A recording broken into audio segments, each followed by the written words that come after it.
नमस्कार। The Bihar teacher history makers मेरी mobile मेरी शिक्षा टीवीटी मंच में आप सभी का स्वागत है। आज मैं आपके सामने एक फिर से नई कहानी के साथ प्रस्तुत हुई हूँ।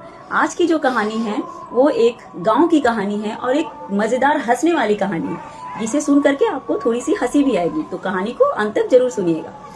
तो कहानी का शुरुआत ऐसा है कि एक गाँव था। गाँव में एक मैदान था और रात का समय था। आसमान में जो चांद है वो बड़ा सा दिखाई दे रहा था, इतना बड़ा सा, इससे भी बड़ा दिखाई दे रहा था।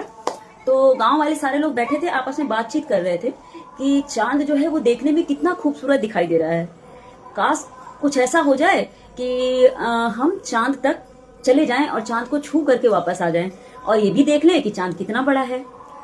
तो ऐसे सभी लोगों में बातचीत हो रहा था। सब लोगों ने एक साथ भगवान को प्रार्थना किया कि हे भगवान, हमें चांद तक पहुंचा दो, हम चांद को देखना चाहते हैं ऊपर जाकर के। तो क्या हुआ कि भगवान ने क्या थी, उनकी प्रार्थना सुन ली और चांद के पास से एक रस्सी लटक के आ गई। अब जब रस्सी लटक करके आ गई और वहां से आवाज आई कि तुम सभी रस्सी को पकड़ लो और मेरे पास तक आ जाओ और तुम्हारी इच्छा पूरी हो जाएगी। तो सब बड़े खुश हुए। सबने बोला चलो भाई, हमें जाने का तो इंतजाम हो गया। अब एक रस्सी को सारे गांव वाले कैसे पकड़ेंगे? तो उन लोगों ने फिर एक उपाय सोचा। उपाय क्या था कि मैं एक जो पहला आदमी है वो ऐसी रस्सी को पकड़ लेगा ऊपर से और उसका जो पैर है उसको पकड़ करके कोई और लटक जाएगा, उसका पैर पकड़ के कोई और लटक जाएगा, उसका पैर पकड़ के कोई और लटक जाएगा। ऐसे करते करते पूरा गांव आराम से चांद तक पहुंच सकता है।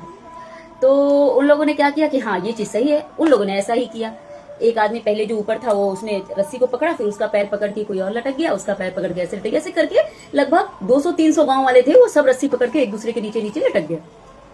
अब वो रस्सी जो है वो धीरे धीरे ऊपर की ओर जा रही है, मतलब चांद की तरफ जा रही है धीरे धीरे। सब बड़े खुश थे, बहुत खुश थे कि आज हमें चांद देखने को मिलेगा, कितना बड़ा है कितना बड़ा है।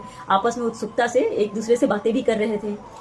तो जैसे जैसे ऊपर जा रहे हैं वैसे वैसे चांद जो है वो और बड़ा होता जा रहा है। अब इन लोगों के मन में बहुत सारे सवाल उठ रहे हैं। तो नीचे जो सबसे लास्ट में नीचे में था, उसके मन में सबसे पहले ये सवाल उठा कि यार ये चांद आखिर कितना बड़ा होगा। तो उसने अपने ऊपर वाले से पूछा, ए हो, ये चांद कितना बड़ा होता है?